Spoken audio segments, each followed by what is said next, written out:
Do you see the fish?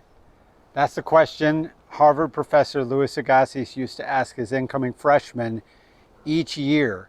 He would slap a fish down on a tray, have the students write down everything they could observe about the fish, and then he would come in from time to time and check on them and say, "Do you see the fish?" Well, they would explain all they had observed, and then he would say, "Keep looking."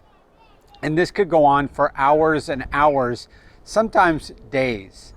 Once it even went 2 weeks as the student looked at this fish and observed over and over again what was there. Now, when the professor was asked, "What has been your contribution to teaching?" he said, "I've taught men and women to observe."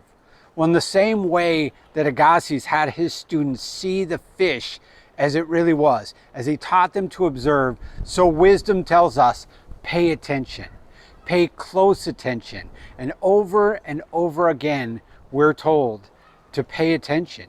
Wisdom constantly says it throughout the book of Proverbs and really throughout the scripture. Proverbs 4:1 says, pay attention and gain understanding.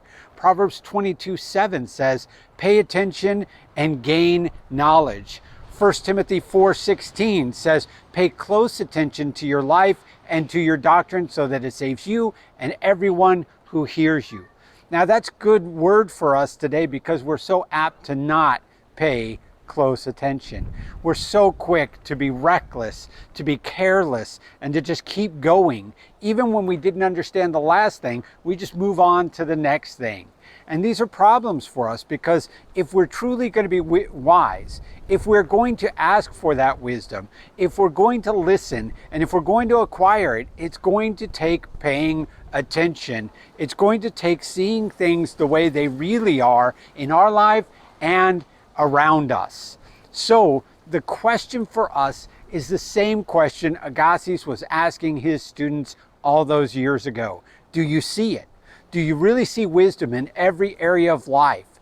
And are you willing to go back and look again and look again and look again until you really see it?